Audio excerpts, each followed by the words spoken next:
सभी भोजपुरिया समाज को मैं आप सभी का लोकप्रिय गायक संतोष निषाद आप सभी को मैं सादर प्रणाम करता हूं और आप सभी के समक्ष सुप्रसिद्ध गीतकार श्री भैयालाल जौनपुरी जी के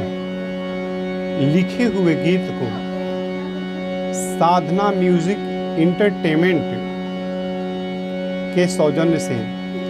आप सभी के समक्ष प्रस्तुत करता हूं। यह गीत आप सभी को अच्छा लगे तो लाइक कमेंट्स के साथ साथ शेयर जरूर करिएगा। जी हाँ बंधुओं, गीत का भाव है कैसे कि फैलल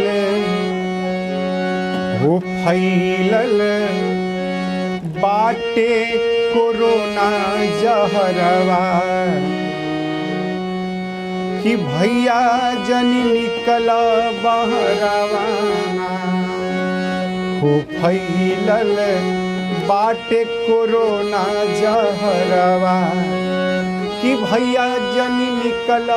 बहरवा हो भैया जनी निकल बहरवा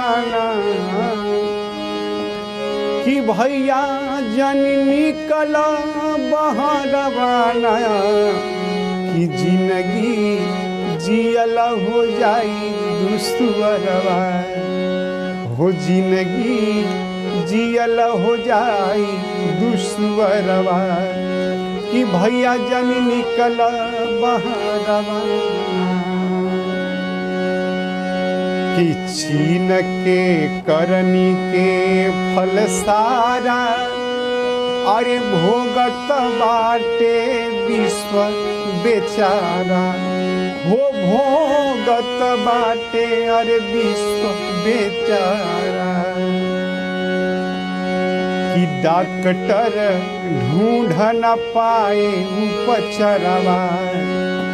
कि भैया जनी निकल बहरवा कि फैलल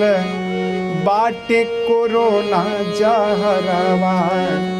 हो भैया जनी निकल बहरवा कि खतरनाक बा रोग कोरोना अरे काम करी ना जादू टोना हो खतरनाक बा रोग कोरोना कि काम करी ना जादू टोना कि छुअलस अरे छुअलस जे के भइल बीमारवा कि छुअलस जे के भइल बीमारवा भैया जनी निकल बहरवा कि फैलल बाटे कोरोना जहरवा ए भैया जनी निकल बहरवा कि एकर एक बा इहे उपैया कि छुआछूत से बचे भैया हो छुआछूत से बचे भैया कि एकर एक बा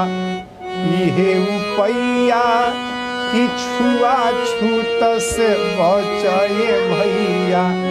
हो छुआछूत से बचे भैया कि रोगवा अरे रोगवा मुक्त रही तबे घरवा कि भैया जनी निकल बहरवा कि फैलल बाटे कोरोना जहरवा कि भैया जनी निकल बहरवा कि अगर काम हो बहुत जरूरी कि अगर काम हो बहुत जरूरी कि निकला तबे कहे जौनपुरी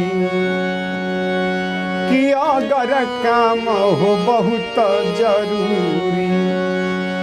निकला तबे कहे जौनपुरी कि संतोष निषाद के हे बिचरवा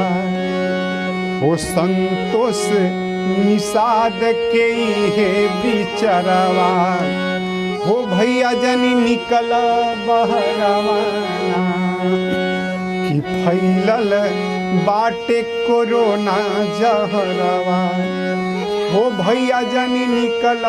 बहरवाना कि भैया जनी निकल बहरवाना हो भैया जनी निकल बहरवाना। बहुत बहुत धन्यवाद।